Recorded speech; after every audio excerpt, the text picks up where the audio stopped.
I played collegiately till 95, and then I played professionally until 2000.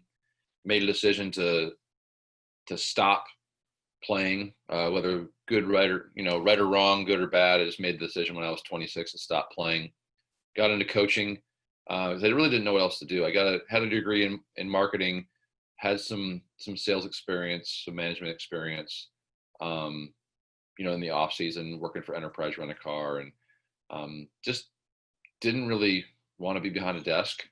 So made the decision to get into coaching and do what I loved. So I was doing some lessons, and then one of my clients told me about the Diamondbacks. So they were doing a new program, and they were hiring independent contractors. So I went with them, and I was with them for '01, '02, and half of '03. And my job was to tour the state of Arizona running baseball camps for youth, mostly around like the 7 to 12-year-old range. And I would uniform up, and I worked, it felt like full time. So I was kind of bummed out I didn't get a World Series ring in '01. But only full time employees did. But it was still fun to be a part of the organization when we won it. And then I felt led to move back to the Midwest where I grew up. So I had the same job I took with the White Sox. So then that summer I worked for them, and I toured mostly Illinois, but also Indiana and Michigan, and did baseball camps. And then decided to move back home. Some family reasons, got out of baseball, and for 3 years was in sales and management, and really didn't like it. And it took actually losing my job to move me back to Arizona. And it was a faith thing. I really felt God was leading me back towards baseball again. It took some major personal things going on in my life, getting more serious about my faith, taking a big risk, and I literally sold everything I owned. My house is on the market in Michigan. I bought my truck on credit.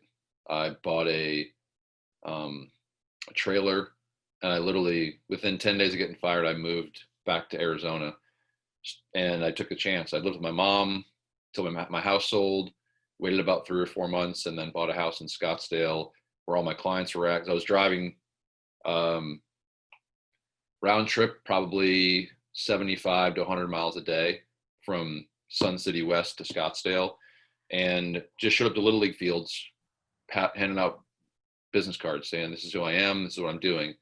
And I started doing lessons. I worked for the Diamondbacks again for 6 months as an independent contractor, let them know I wanted to start my own business. And I did. And it took a lot of guts, but it was also really a lot of faith. And it felt like the right thing to do. And I was a substitute teacher in the meantime, trying to make ends meet. Did a little bit of real estate that was not that good, but still it kind of got me to a certain point. And then started the business. So Cactus Athletics was born. Back then it was known as Cactus Camps, and then Cactus Athletic Camps, and then kind of merged into Cactus Athletics.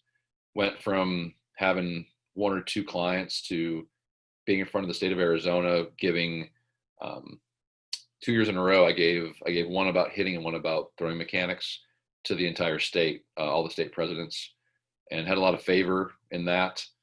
And then just really felt like I was, after 5 or 6 years of just doing in baseball camps all the time and not really being a head coach or a coach of anything. I went into high school, coached 1 year of JV baseball, and then I put out my resume to high schools and colleges, and it was crazy. I got turned down to be, I was a professional player, and I worked for the White Sox and the Diamondbacks, and I was a bullpen catcher for the Rangers, and I got turned down by high schools for the head varsity job, 2 pretty prominent ones here in Arizona. And then I got turned down to be the hitting coach at Grand Canyon University, and I wouldn't even get interviewed for the NAI position at Arizona Christian, which is a new school. But a few months later, the Giants hired me to be a minor league hitting coach. And I was telling the story to someone, and they knew I was a Christian, and they said, you ever heard of the prayer of Jabez? And I'm like, I've heard of it. I'm not sure what you mean. And he goes, it talks about, God, you praying for something and then God enlarging your territory. And they said, your prayer wasn't big enough. All you want to do is provide for your family and just be a coach. But the high school wasn't good enough for for God, and the college job wasn't good enough for God, but the pro job was. And it was crazy because they hired me in December of 2011, and in 2012 we won the World Series, and in 2013 we won the minor league championship. In 2014 we won the World Series. So I got 3 championship rings in 3 years, 2 World Series bonuses that I didn't earn at all, and they were small bonuses. They were a percentage of, I didn't get a check for $400,000. It was a small percentage, but it was something I didn't earn, and that money helped us buy a home. We used part of it as a down payment to buy a house, and it was crazy. And we had such great. I mean, I was part of 8 years with the Giants, and we had a 612 winning percentage, I think, in those 8 years in rookie ball.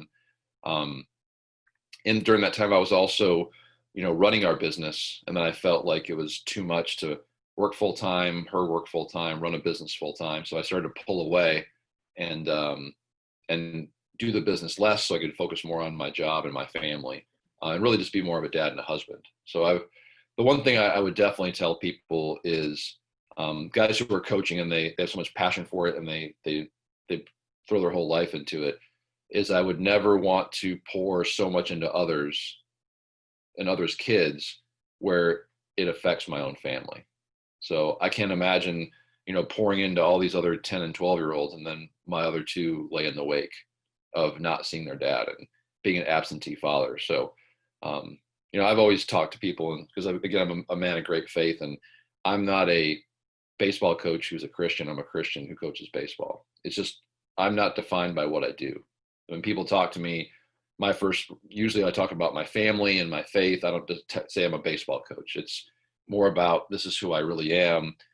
This is just my job. Like even with the Giants, is that, it was a source of pride to work for them, and I enjoyed it. But again, when they let me go, I was frustrated and disappointed that I wasn't working in professional baseball, but I just assumed I'd get a job somewhere else. And if my identity was rooted in baseball, it would have crushed me. But because my identity was rooted in Christ and in my faith, and being a family man, it was just a job that went away, and another job will come down the road. Yeah, I mean, I think that's a great way to look at it, because I think the ego piece is one of the hardest parts that people get stuck up on. I got stuck on it myself. I worked for the Oakland Raiders for 12 years, and that ended a year and a half ago, and it was like, well, what do I do now? And I think a lot of athletes feel that, and the ego is the hardest part to get over, to figure out what to do next. Yeah, and this has been, it's funny because God's sitting there like, okay, you keep on. So I had a verse in my locker, and it talked about how my identity was in Christ and in my family, and not in my job. And now it's almost been, 2020 has been a testing period of being refined by fire of it. What is your identity? Because right now, this year, you've been a substitute teacher at a grade school. You've been an adjunct professor at a Christian college. You have been running baseball camps and clinics. You have worked for Uber this summer as a delivery driver for food. You've had to receive unemployment for, a few months. What's your identity? And, now I have been putting out resumes to teams. I've been receiving some emails and one phone call that's, starting to be encouraging, where maybe they'll get back to me at the end of this month about a possibility for 2021. And for me, getting hired by the Giants at the end of 2011 was already an amazing thing, because there was major league ball players who were, wanted the same position that I received as a rookie ball hitting coach. And God moved me into that place. And right now with 2020, it's going to be, again, just part of the testimony if that's what God's will is, for me to get a job when no one seems to be hiring at all. And they're cutting jobs and teams in Major League Baseball. For him to put me in that place would just be a greater testimony to help others believe that in the impossible, because if that's what he wants, then that's what he'll do. And I mean, it's hard because this year has sucked for a lot of people. It's been a kick in the, it's been a kick downstairs for a lot of people, and everyone's dealing with it. So misery doesn't love company. I don't feel better because other people didn't get to work this year. I look at it like this too, is I've been a college coach this summer and this fall, and I've been able to coach in like 50 games this year, which is crazy because some of the people who are my friends, they didn't get to coach in any games this year because minor league baseball got shut down, and it's awful, and I hate it. And I'm praying for them that they keep their jobs, and if they don't, they find a job somewhere else. And I actually told a guy for the Reds who called me, and I said I feel guilty almost even sending out my resume to people because my friends are losing their jobs, or they might. And I said if it wasn't for me trying to provide for my own family, I wouldn't even send out a resume. But I can't worry about other people's stuff. All I can control is what I can control, and the uncontrollables and the controllables are really, really big. So I can control sending out this resume, hoping that I'm being placed somewhere to help people. I really just want to help. The heart of a coach is to help people, and I want to help people get better. I want to be in an organization where they really value someone else's talents and they can use it to help others, whether it be in the office or on the field. Can we take a step back and get into what made you initially fall in love with baseball when you were probably a kid? Yeah, it was the Tigers. I mean, it was my dad. I grew up in Michigan in a small town of 2,000 people. So we didn't have cable. It was just a matter of whenever they played the games on TV, it was a couple times a week. And just hearing George Kell and Al Kaline, two Major League Hall of Famers, doing the color and the play-by-play. Luckily for me, right when I started watching baseball, the Tigers were good. So it was easy to follow your home team. My first baseball memory was the '82 World Series with the Cardinals and the Brewers, watching it in my parents' bedroom, and just fell in love with it. And then '83, I was collecting baseball cards, and I could tell you every World Series winner and loser from 1980 through probably today. I mean, it was just everything consumed me. I played with my GI Joes and my Star Wars guys, and we played a baseball game. I literally put guys out on the field, and I throw up one of their guns, and I'd hit the guy with it. And I had baseball games that were card games and board games, and it was something about it. I mean, just the chance to go out in the front yard and play catch with my dad. And then in our small town, there was no sports until you were 8. There was no organizations. So it wasn't like now my kid could play Little League he literally could play T-ball when he's 3 years old, which is crazy. Anyway, I can get on a soapbox for that. But because I had just started watching baseball around that age of 8, that's when I started playing baseball. And it just consumed me. And I didn't want to do anything else. Luckily in Michigan, I was thankful to have the snow, because I probably would have been a kid who played year round and would have blew my elbow out by I was 12. So I could only play a certain amount of months. But when I did, it was everything. I used to switch hit the Tigers lineup in '84. I still know it today. I can tell you right now the exact lineup from leadoff to 9-hole hitter. I switch hit that lineup every day against Joey Jones in my front yard. Me and him played wiffle ball together every single day in the summer. And last night, as a matter of fact, I was reading. I read every night and every morning. I read the Bible, or I read an inspirational Christian book. And before I went to bed, I was going through a box, and I've got, I don't know, let's just say 5,000 baseball cards in it. And I was kind of leafing through some baseball cards, just seeing these cards from the '80s and remembering what it's like. My kids laugh at me too, because they love Big League Chew. I don't really chew gum that much anymore. But I tell them, just let me smell it. And if you open up a pack of Big League Chew, the original flavor, and I smell it, I immediately transform into an 11-year-old in West Branch, Michigan, on the field. And that smell alone just takes me back. And it reminds me, I used to put a package of it in my locker, and every day I would smell the gum before I went out, because sometimes pro baseball can get hard. I mean, it's a business, and there's some things that get ugly with it, like any job, like any profession. And I want to remember what it's like, the love of it when I was little. So I would smell that gum every day. I would smell it, and especially if I was having a bad day, I would go back into my locker and I would crack open the gum, and I'd just smell it to remind myself, hey, you love this game. And remember that these players love the game, and they're at a different level. They're 20 years younger than you. and they don't understand the business side of it yet. Because you're in meetings, you hear all about this stuff, and you can't tell the players, what's going on. And I mean, there's times where you find out stuff where they're going to possibly get released, and you can't say a word. And I just start praying for them. They start getting better quick, because you don't want to see someone's dreams get crushed. So yeah, it was the 1984 Tigers when they won the World Series with 104 wins, with Sparky as the manager. It just consumed me. When you were playing in college and professionally, were you ever thinking about anything other than baseball? It's funny because I was so focused on baseball. I wish I'd have enjoyed it more. Like at the high school level, I was always thinking about college, and college level, I was thinking about pro ball. And it was I don't think I ever really truly enjoyed the game as much as I should have, because I was always so focused on the next step. So my focus, my thought process was always the next step. And, I thought about in the back of my mind in pro ball, how you have a degree, what are you going to eventually do? But I wanted to focus so much more on my job at the time, because I realized too, so, some people, they look at it and say, you're 26-year-old. Well, my gosh, if the average age of someone is 80 years old, in the US, and you're 26, you've lived a 30-year life. So in baseball eyes, you might be old, but in the grand scheme, you're not. And I wasn't too worried about having to start a career in my late 20s.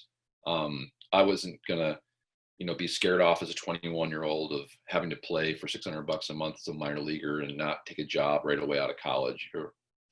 It's who you know, not always what you know, and a good combination of both usually gets you a job. So my focus was entirely on that, even to the point where I didn't even really date much. So I felt like women would get in the way. I'm thankful for my wife now and my kids, but I wasn't someone who really dated that much throughout high school, college, or even professionally. I really wanted to just focus on one thing, and that was the game. And I didn't want to have any excuses of why I stopped playing.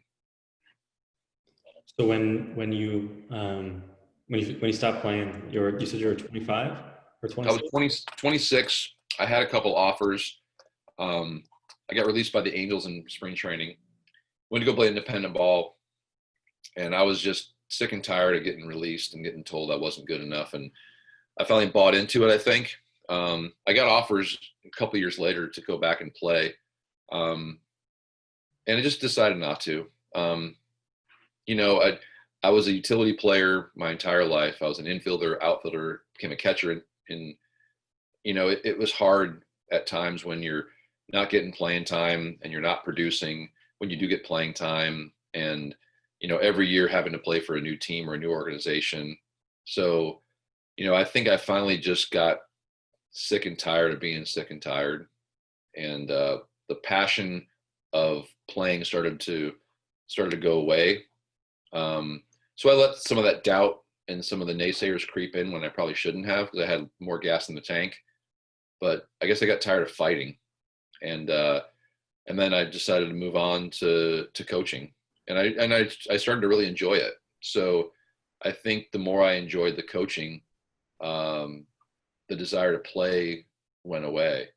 So I think when you enjoy what you're doing, no matter what it is, that desire of what you used to love tends to fade a little bit. And for me, I started to really love that opportunity to see players get better, and my joy, not living vicariously through them, but the joy of them, getting better. And even just the other day, I mean, what was it, a week and a half ago, I got a text from a dad, and this isn't a pat on the back for me. It was just one of those where it's just so awesome to get.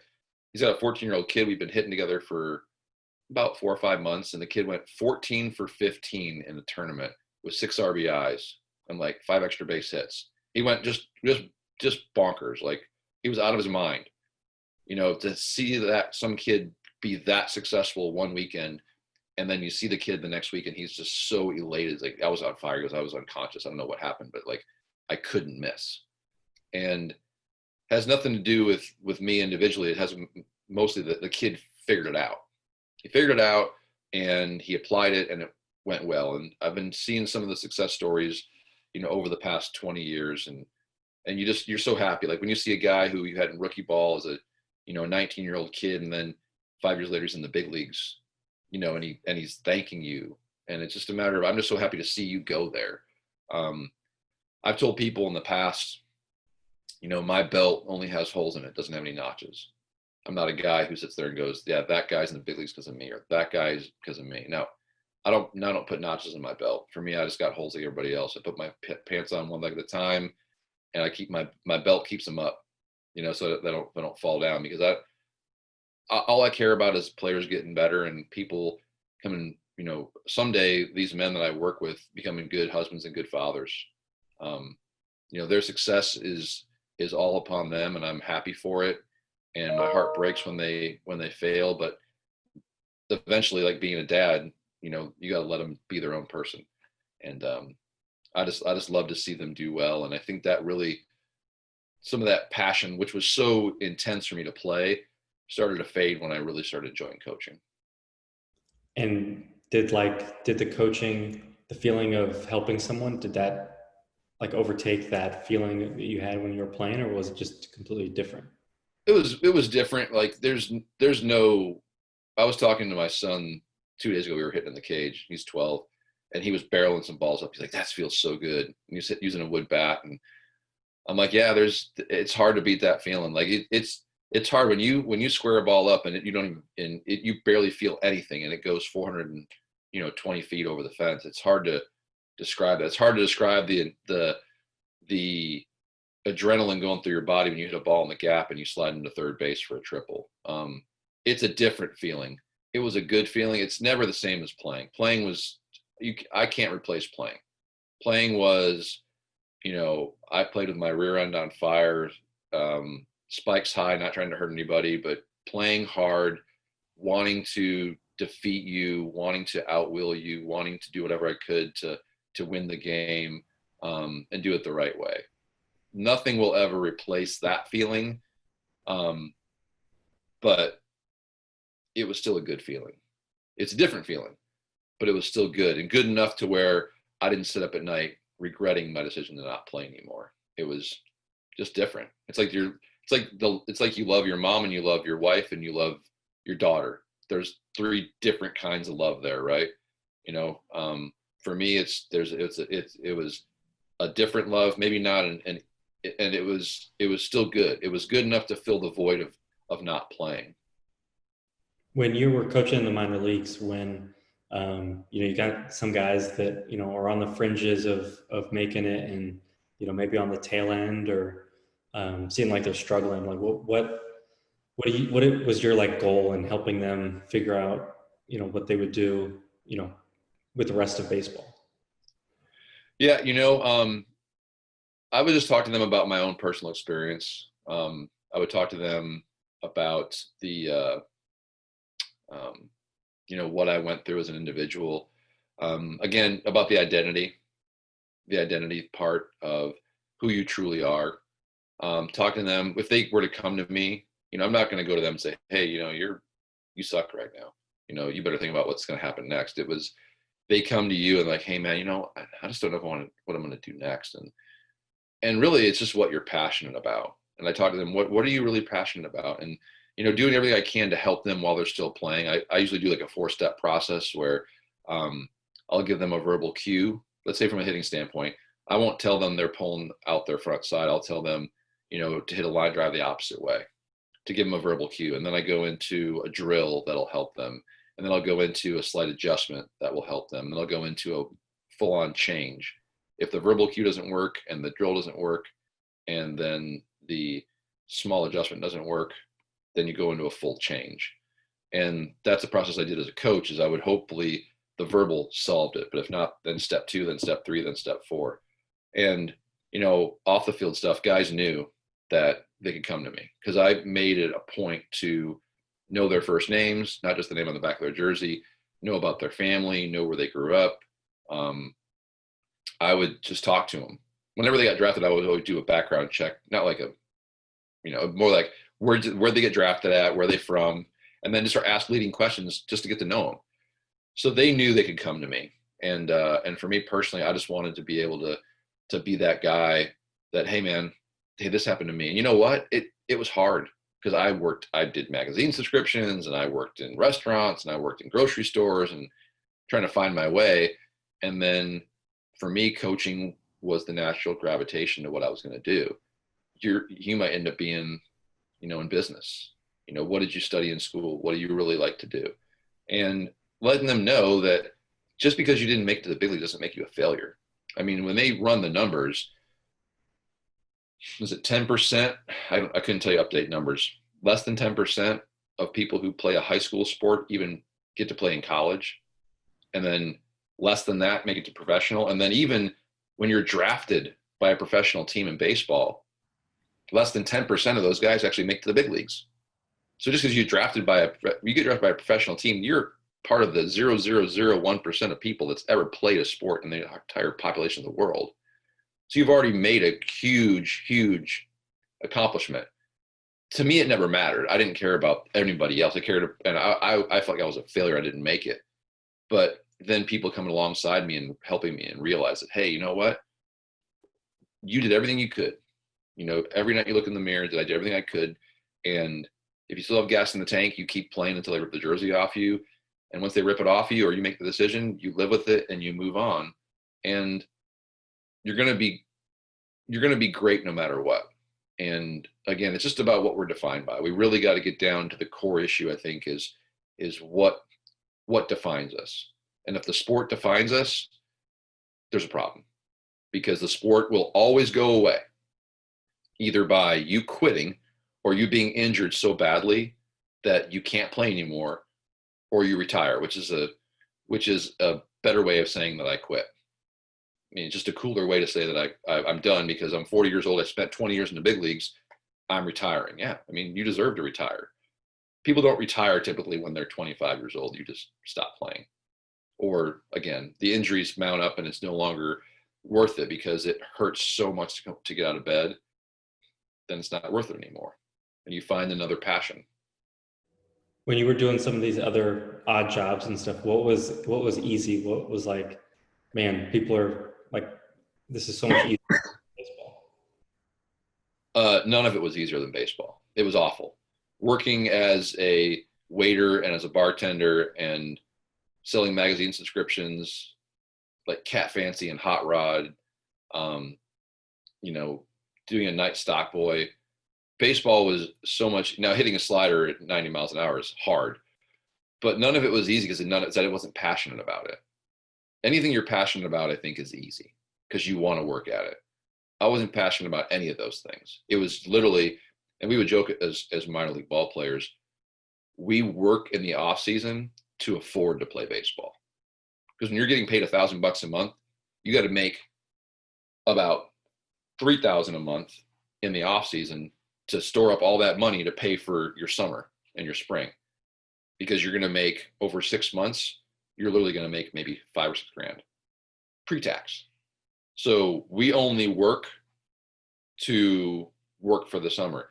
Now, the reason I started up Cactus Athletics was based on my faith, but also it gave us other jobs. So when I ran a baseball league for 8 years in the winter, I hired all independent contractors, all minor league players or coaches. And I thought it was cool that I would be able to write them a check every 2 weeks and they didn't have to go out and be a bartender. There's nothing wrong with being a bartender, or if you're not passionate about it, then it stinks. Or being a stock boy or all those things, or doing magazines. I'm not saying that those jobs are bad. I wasn't passionate about it. And they get to do what they're really good at. So they're being paid $20 an hour to be a baseball coach for a bunch of 8 to 18-year-olds. And for me to be able to write that check every 2 weeks for a few months gave me a great sense of pride that I felt joyous every 2 weeks to write those checks. I loved it. And so, yeah, all those jobs, they were hard because I wasn't passionate about it. But it's hard to replace hitting a slider. That's a hard job. What are you doing with Cactus Athletics now? Barely staying above water. We're trying our best. COVID hit us pretty hard. And we run 0 summer camps. I don't own a facility. I've always rented a facility. So this summer when the facilities did open back up, they didn't rent to me because they needed to recoup money. So it's just some clinics and it's me doing lessons. So I'm I went from having 20 independent contractors and sending them out and being able to run baseball leagues and camps. And I didn't always have to be present. It was my job to facilitate everything. And then I would be able to, like any business owner, be able to make money when I'm not there. And now the only way I make money is if I'm show up. So we are grinding, praying that either someone comes along as an investor and says, we want to open up a facility with you, and I go that route, or a major league team comes up or a college comes up and says, hey, we would love to have you on board as a coach, and go that route. So Cactus Athletics is still living and breathing.